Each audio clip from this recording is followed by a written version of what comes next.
Bonjour et bienvenue dans cette série dédiée à Python. Donc, tout le monde actuellement connaît Python, le langage de programmation presque le plus connu au monde, grâce à sa simplicité et sa performance et aussi sa force sur les différents domaines. C'est ça ce qui caractérise Python, c'est que tu peux l'utiliser par exemple dans le développement web, dans les applications et les sites web avec Django, avec des frameworks comme Flask, avec des frameworks comme Fast API, etc. Tu peux l'utiliser dans des data science. Il y a vraiment des bibliothèques, à savoir Panda, NumPy, qui sont très fortes en data science. Dans l'intelligence artificielle, c'est ça, un peu ça, le domaine où il est très très fort par rapport aux autres langages.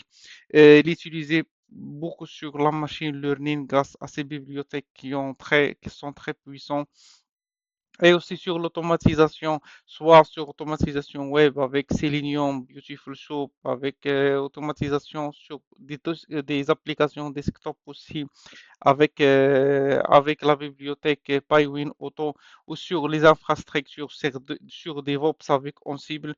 Ansible est développé avec Python.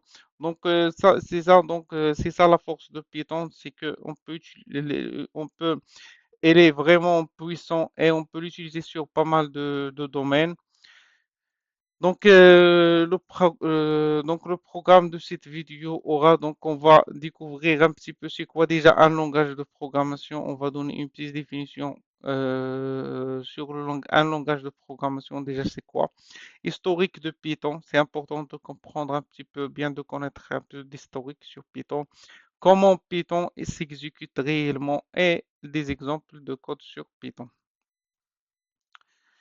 Un langage de programmation, donc pour vous simplifier, programme de programmation, c'est simplement un programme, bien un service qui arrive entre l'humain et la machine. Si ce langage, en fait, il permet donc normalement d'un humain, donc avec le langage qu'on comprend, par exemple Hello World, que de traduire ici le langage de programmation soit Python, Java, C, Go, PHP. Il permet en fait de traduire ce que dit l'humain en des langages de machine. Quand on dit langage des machines, c'est-à-dire des 0 et 1 qui sont appelés des bits. Il va les traduire aux machines parce que les machines ne comprennent que des 0 et 1 up-down, c'est tout. Donc 0 et 1, ce que comprend la machine et inversement, donc la machine qui comprend des 0 1 peut envoyer un message à l'humain, donc c'est lui qui va traduire ça en un message et traduire ce message en un langage qui est compréhensible, par exemple Hello World. Donc pour conclure, donc le langage de programmation, c'est juste un programme qui est entre l'humain avec sa langue lisible et la machine avec son langage 0 et 1. Donc un peu d'historique sur Python. Donc Python a été créé à la fin des années 1980 par Guido van Rossum, un développeur néerlandais. Donc le nom Python vient d'un groupe comédien que notre développeur était fan, appelé Monty Python. L'objectif en fait de créer Python avant, elle était C, le principal langage qui est célèbre. Et le challenge en fait, c'est de créer un langage qui est simple, lisible et facile à apprendre, contrairement à ce qui est déjà. Donc, comme vous savez, c'est par exemple, c'est un programme qui est pas facile, pas évident à l'apprendre, comme Java aussi. Aujourd'hui, Python est devenu l'un dans des grandes entreprises comme Google, Netflix ou encore Instagram et bien plusieurs d'autres. Donc, on va un peu expliquer concrètement un peu comment Python s'exécute. Donc, Python, contrairement aux autres langages comme par exemple C ou bien Java, c'est un langage interpréteur. Interpréteur, c'est-à-dire il va exécuter ligne par ligne. Donc, il arrive ici, et ici, traduit ça en langage machine arrive ici, arrive ici, arrive ici. Donc, il interprète ligne par ligne, contrairement aux autres langages comme par exemple C ou Java, qui est compilateur, c'est-à-dire il interprète le tout, il prend les taux et le compile en un langage machine. Ça, en fait, le point, l'avantage ou l'inconvénient de chaque méthode a des avantages et des inconvénients. Le principal avantage d'interpréteur de Python, c'est qu'il est rapide. C'est-à-dire, il interprète ligne par ligne, donc c'est sa rapidité. Mais l'inconvénient, c'est que parfois, il tombe dans la performance, perte de performance, c'est-à-dire, il ne prend pas le tout en globalité. Donc, par exemple, tu définis une méthode ici, et là, donc, tu fais l'appel, et normalement, ça va bugger, même si tu as défini ta méthode ici, il te dit qu'il n'existe pas. Ça, en fait, ça peut engendrer ça, un côté performance. Ça pourra être pas beaucoup performant comme par exemple quand on le compare avec Java ou C qui sont des compilateurs, c'est-à-dire il englobe le tout, il exécute le tout.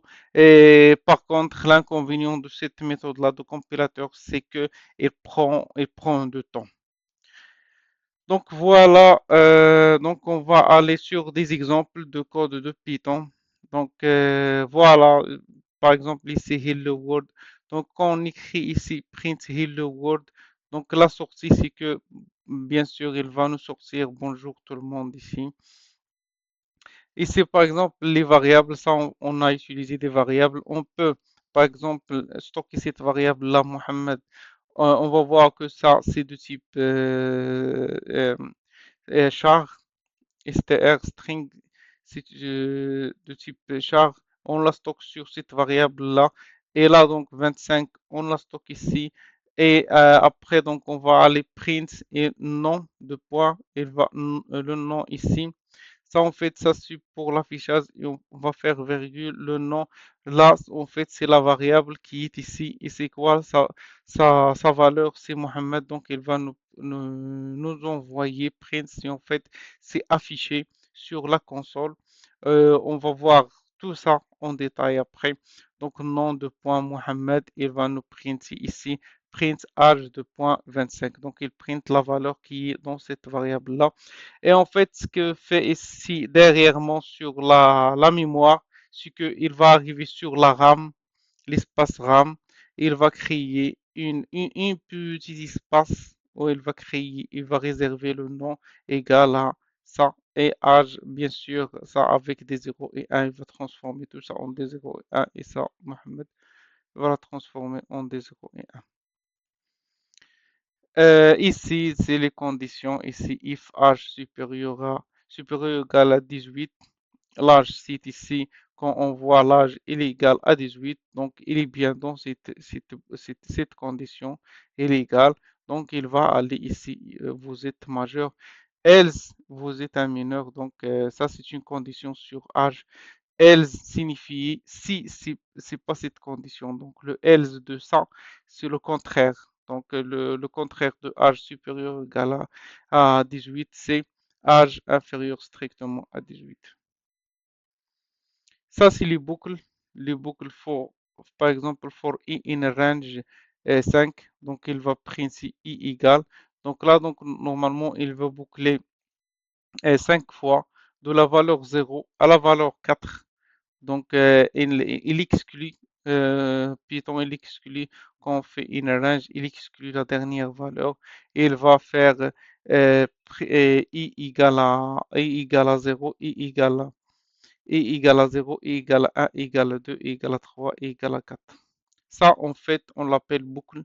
On va détailler plus après dans cette série de vidéos. Et ça, en fait, ça, c'est une fonction. Là, en fait, c'est qu'on dit on définit une fonction, par exemple, avec ça s'appelle argument, et on dit juste afficher bonjour, ce qui est dans cet argument-là, par exemple le nom. Et ici, quand on l'appelle cette fonction, et et on introduit ici, on fait comme argument Mohamed, donc il va arriver ici le nom et va faire bonjour, le nom qui est Mohamed ici. Donc, quand on exécute cette fonction-là, ça va nous s'afficher bonjour Mohamed. Ça, en fait, un peu plus complexe, ça c'est quand une méthode pour définir si il est pair ou bien impair, par exemple, le nombre. Ça, en fait, vous n'avez pas besoin de comprendre ça. On va aller plus en détail dans la série de vidéos, mais juste, j'essaie juste de vous montrer un petit peu la force un petit peu de Python, ce qu'il peut faire. Par exemple, ça c'est un programme pour nous dire s'il est pair ou non.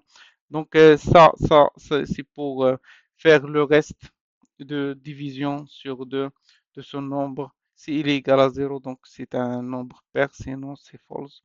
Et ça en fait, on boucle sur 1, 1 à 6. Par exemple, ici il est pair, donc il nous dit il est pair. Par exemple, si j'arrive à 1, donc il va exécuter cette fonction et perd 1. Donc, comme vous savez, 1 n'est pas pair, donc il va aller et pair, donc il va aller sur cette fonction-là avec la valeur de 1 au début. Donc, if 1, le reste avec 2 égale à 0, non. Donc, il va aller ici sur else, il va retourner false. Donc, là, ici, donc ça va être false. Donc, if false, c'est false, bien sûr. Donc, il va pas entrer ici. Donc, il va aller ici et il va faire le print 1, 1 et impair. Et voilà, donc la même chose pour 2. Donc 2 va aller ici, if et pair 2. Donc il va aller sur la méthode 2 ici. If nombre, le reste avec 2 égale à 0, oui. Donc il va retourner le true. Et if true, oui, il va entrer. Donc ici, if true, il va entrer. Et false, il ne va pas entrer. C'est la condition, c'est cette condition-là. Nombre divisé sur 2 égale à 0, c'est instruction. True, entrer. False, va pas entrer. C'est simple. Un peu sur un mini projet. Donc, un exemple un peu plus réaliste, par exemple, le nom input, quel est votre nom? Ça, en fait, la fonction input permet, en fait, sur la console de dire, par exemple, ici, je vais juste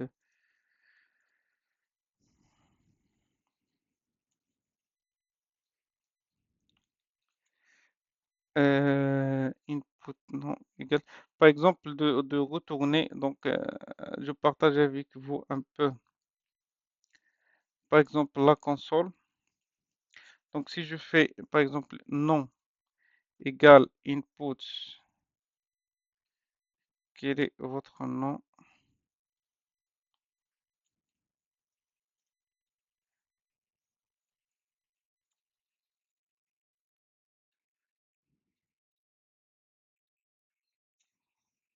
Voilà.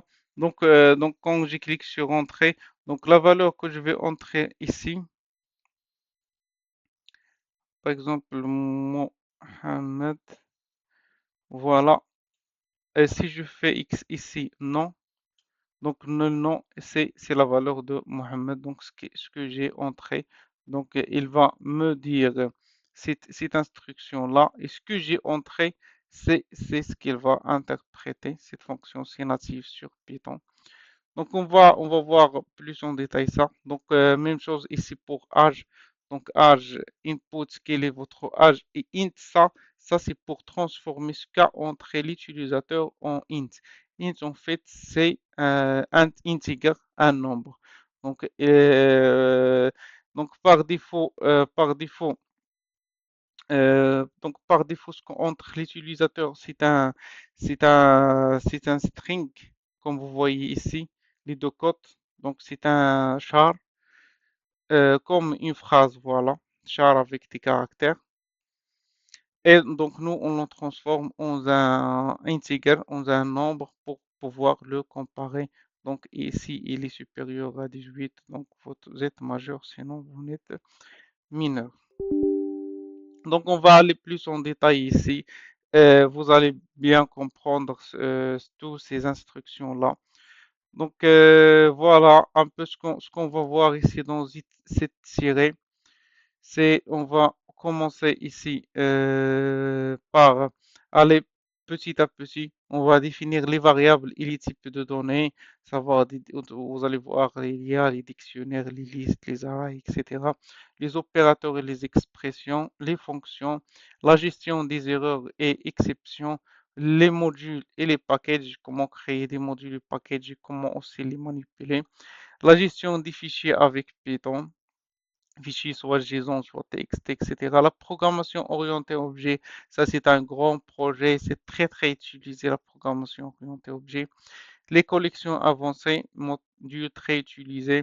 On va voir des modules qui sont très utilisés, comme par exemple DataTime, RandomOS. Donc on va voir ces modules-là. Donc voilà, donc c'est la fin de cette vidéo. J'espère que vous allez un petit peu, ça va donner un petit peu l'idée sur Python. Donc on va aller au fil de ces vidéos. Donc on va faire un ensemble de vidéos. Donc on va aller beaucoup plus en détail sur tout ça. Et il y aura aussi d'autres vidéos qui vont entamer d'autres domaines, comme par exemple sur les données, sur les ETL, etc. Donc on va vraiment avancer sur Python. Donc j'espère que voilà que vous avez bénéficié de cette vidéo. Donc je vous dis à la prochaine dans une nouvelle vidéo. On va commencer vraiment sur coder parce que l'informatique c'est vraiment la pratique. Si vous ne pratiquez pas vous ne pouvez pas bien comprendre et plus bien aller vers l'expertise de langage. Donc, à très bientôt et bonne journée.